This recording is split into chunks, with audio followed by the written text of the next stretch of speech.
Nah, ini kenapa kita perlu paham bahwa setiap anak itu pasti adalah pembelajar yang tangguh dan hebat. Nggak ada anak yang kapok lagi belajar jalan karena jatuh terus langsung jongkok kayak seumur hidupnya, nggak ada ya.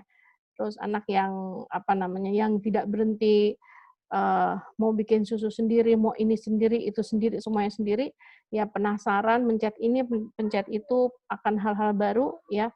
Masalahnya adalah kadang-kadang, respon, lingkungan atau orang dewasa yang di sekelilingnya lah yang akhirnya menguburkan keinginan anak untuk meneruskan, nalarnya itu, gitu. Udah keburu diomelin, udah berantakan soalnya ya. Tidak ada yang tidak suka belajar kecuali potensinya telah terkubur, ya sehingga tidak menjadi kompetensi. Nah, usia Iya. 7-10 tahun diharapkan, kenapa disebut masa emas untuk belajar, karena Ayo, sebenarnya setiap anak itu diharapkan sudah siap, sudah terstimulus semua sensorinya, ayo ini. sehingga dapat dilanjutkan agar siap untuk belajar Ada sekolah formal, rapat. ya. Jadi masa emas ini bukan berarti, oh baru diajarin belajar nih usia segini, enggak.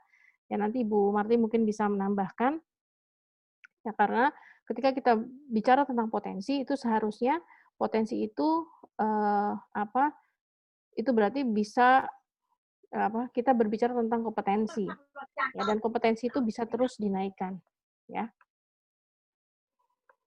Nah, untuk, fitrah belajar sendiri, potensi belajar dan benalar kalau ini masih dari, fitrah based education ya, bagaimana di usia sampai 6 tahun untuk bisa dia terstimulasi semua alat-alat sensornya, karena apa, mata, telinga, apa namanya lagi, penciuman ya kan, apa namanya, indera perasa, peraba, itu adalah jendela informasi ya. Jendela informasi yang ada tahapannya, ini akan difokuskan pada pertemuan ketiga oleh, Bu Marti tentang modalitas belajar ya, ketiga atau keempat saya lupa. Ya, dan ini yang suka dilupakan oleh orang tua. Jadi, seolah-olah bahwa belajar itu hanyalah karena ada buku dan ada kertas, itu sudah cukup.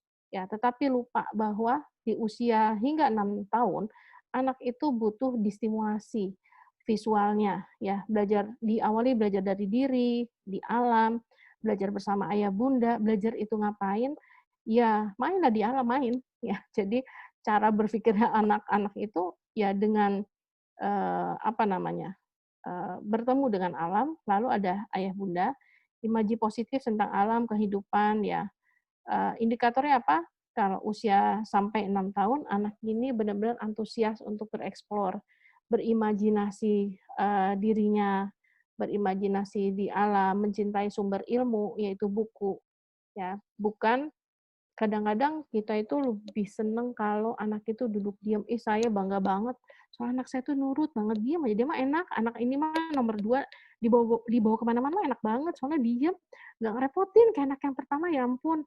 Kalau, apa namanya, ya gitu deh kalau dibawa tuh nggak mau diem, pokoknya ngerecokin kanan kiri gitu ya. Nah, itu kan ya menjadi salah ya, karena seharusnya kita bisa melihat anak itu antusias usia 2 sampai 6 tahun ya. Melihat sedotan aja antusias, ya Kak? Ngelihat air menggenang di jalan, itu kalau anak-anak itu kan antusias ya, pengen ngapain, pengen nginjek, pengen nyepretin, pengen apa ya. Ya, beda sama orang tua kalau ngelihat ada air di tengah itu kan dilap, itu beda ya. Nah, untuk usia 7 sampai 10 tahun inilah masa di mana kita bisa, harusnya anak-anak sudah siap akan, apa namanya, potensi-potensi inovasi ya. Nah, caranya itu ya belajar bersama kehidupan gitu ya, diberikan project based learning. Kalau usia, 0 sampai 6 tahun itu kan banyak beraktivitas ya. Kalau aktivitas itu kan tidak mengenal batas, mau ngapain, mau kapan saja ya.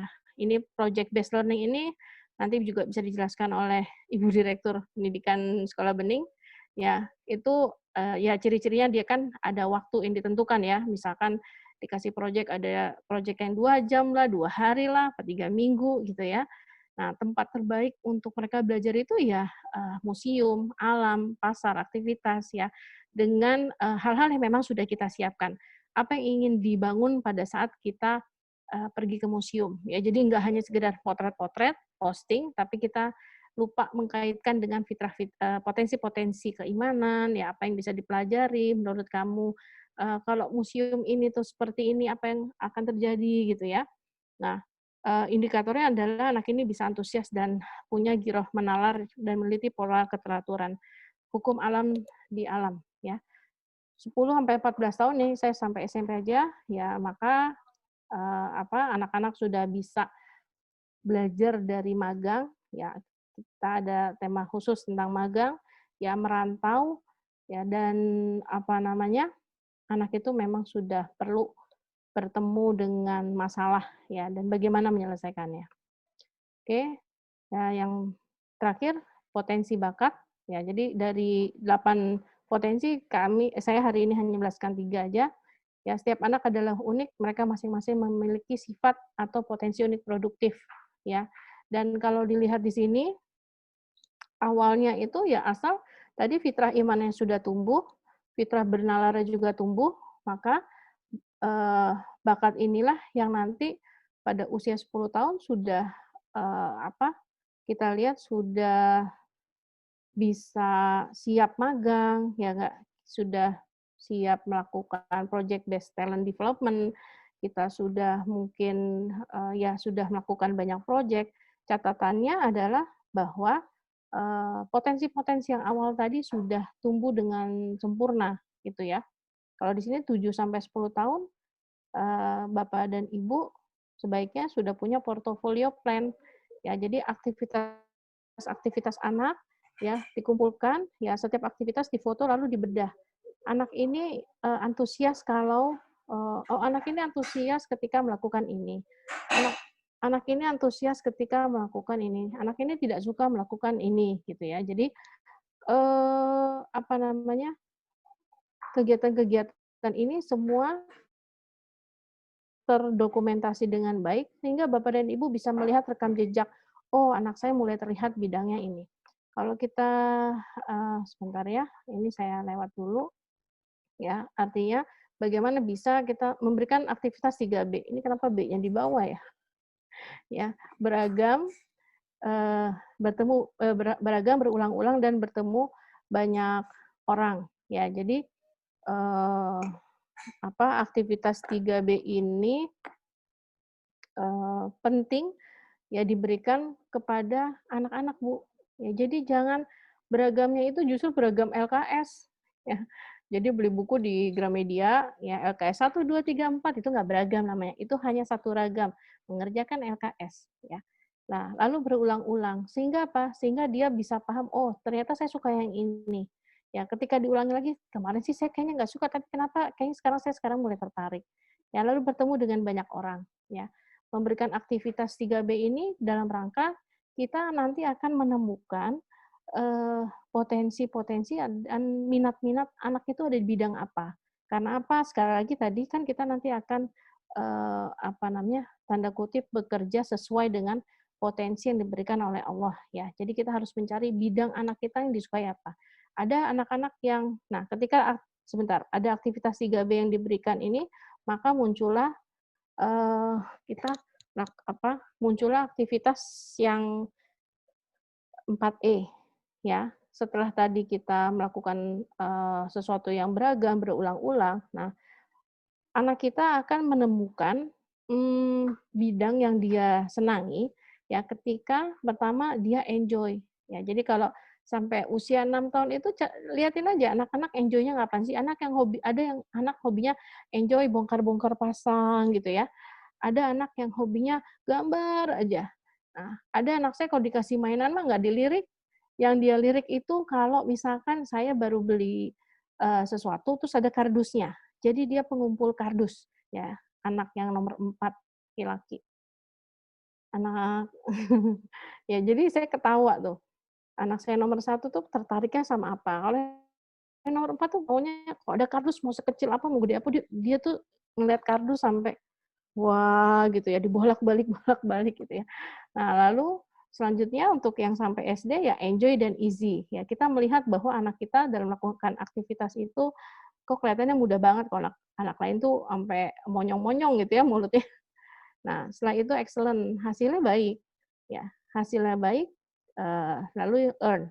Earn itu bisa bermanfaat bagi orang lain, ya. Kalau Ibu Septi itu mengatakan berikan aktivitas yang apa namanya 3 ya, kaya wawasan, kaya kegiatan, dan kaya gagasan. Ya itu kalau di pelatihan Pandu 45 ya kurang lebih sama, beda judul bahasa, tapi yang jelas jangan sampai anak kita tidak diberikan aktivitas, ya. Oke, itu ternyata sudah selesai. Sedikit tentang sebentar tadi ada yang terlewat. Ini ada yang namanya fitrah individual dan sosial, ya. Bapak dan Ibu untuk sampai pada tingkat anak itu bisa, eee, apa namanya, bisa mengenal dirinya, itu memang kita harus jaga, harus rawat, egonya ya, bukan egois, tapi ego itu, apa namanya, bagaimana dia bisa mengenal dirinya. Ya, dia diberikan pada usia 2 sampai 6 tahun tuh diberikan ruang untuk bisa memilih, ya, bisa memiliki dia paham, ini barang saya, ini barang kamu, ya. Lalu diberikan, apa, ya, peluang-peluang dia memilih mau pakai baju yang merah atau baju yang hijau. Kakak mau bikin teh sendiri atau dibuatkan mama. Ya, pilihan-pilihan sehingga apa, sehingga dia memang nanti akan terbiasa memiliki kemampuan untuk memilih. Kan masalah sekarang kita itu sekarang memilih itu kadang-kadang nggak enak, ya, terus kita bingung, padahal pilihan tinggal 2 terus kita bingung, ya. Sehingga tidak, apa ya, mungkin untuk memiliki kriteria-kriteria itu, anak-anak kita sulit gitu ya. Kalau, saya suka ngobrol sama anak saya, misalkan anak saya bingung, apa namanya, memilih sesuatu, ya saya biasanya akan ajak, biasanya kriteria kamu memilih baju itu apa sih? Oh, banyak baju gitu ya, banyak gambar baju gitu, atau kita lagi jalan-jalan ya. Jadi ajak anak untuk mengenalkan kriteria. Dari situ semua, dia akan belajar memilih ya, tidak memaksa untuk mengalah atau menyerahkan kepemilikan, yang itu akan mencederai egonya. Ya, itu juga sangat, apa namanya, penting ya. Ini masalahnya emak sama babe, eee, jangan-jangan masalah mau pakai piring yang mana aja berantem sama anak gitu kan, udah pakai ini aja gitu, ini jilbab yang ini aja, itu ini aja gitu, padahal biarlah mereka memilih. Nanti juga sadar kok warna merah sama warna ijo itu rada-rada nggak matching gitu ya. Ya, nah itu kurang lebih kalau kita kembali pada sebentar, cara supaya ini gimana ya? Oh, gampang. Bentar, ini bukan ya? Bentar, maaf. Nah, ini, kita baru 3 ya? Baru 3 ya, secara garis besar, yang berkaitan dengan, eee, sedikit tentang seksualitas dan cinta ya, bagaimana setiap anak itu dilahirkan dengan jenis kelamin laki dan perempuan, dan disinilah peran kehadiran ibu dan bapak ibu di usia 0 sampai 2 tahun ya untuk menyusui. Nah, untuk sampai usia 6 tahun, eee, pola pengasuhan itu apa, anak didekatkan dengan ibu dan bapak, sehingga anak tahu peran, oh bapak-bapak, oh laki-laki itu perannya seperti ini, ibu ini perannya seperti ini. Ya di usia 7 sampai 10 tahun, yang perempuan didekatkan kepada ibu, yang laki-laki didekatkan kepada bapak, sehingga masing-masing, paham dengan, fungsi gendernya, ya, mmm, oh kalau ibu tuh cara merawat rumah tuh begini, oh cara ini begini, gitu ya. Nah setelah itu menjelang, itu karena juga menjelang balik, ya, menjelang akil balik, dan yang menjelaskan nanti, tentang mimpi basah bagi anak laki-laki itu bapaknya, ya.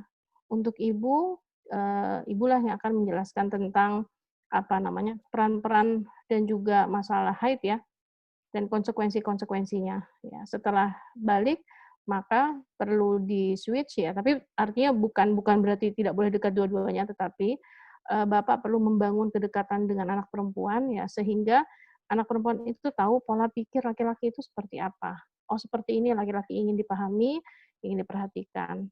Yang, ibu itu perlu juga didekatkan kepada anak. laki-laki ya supaya anak laki-laki itu belajar tentang bagaimana memahami seorang istri, ya seorang perempuan, bagaimana ingin diperhatikan ya sehingga 75% apa namanya bagi anak laki-laki 75% supply kelaki-lakian itu didapat dari bapaknya, ya sehingga dia menjadi imam yang kuat dan supply 25% feminitas atau kelembutan itu didapat dari ibunya. Jadi dia bisa menjadi imam yang kuat tetapi tetap memiliki akhlak dan juga kelembutan ya bagi makmumnya. Untuk seorang istri 75% apa namanya feminitas itu diajarkan didapat dari ibunya, supply-nya, dan 25% itu didapat dari ayah, apa namanya, ketangguhan ya, ketangguhan, sehingga dia menjadi makmum yang taat kepada, suaminya, tetapi tetap tangguh, menjadi perempuan yang tangguh, ya. Itu saja, Bu Alfa, tadi penutupnya sudah kan ya?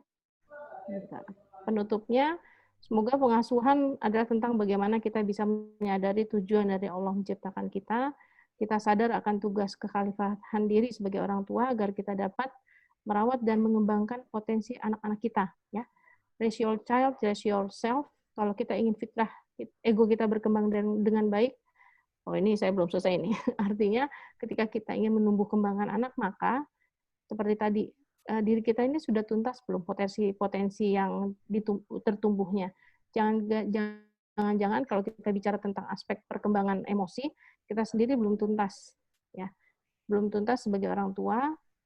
Lalu bagaimana kita bisa apa namanya menumbuhkan rasa percaya diri anak kalau ternyata kita sendiri tidak mampu mengatur ego kita, ya tidak bisa memiliki kepercayaan diri yang baik untuk kita. Ya, mungkin itu saja Bu Alfa.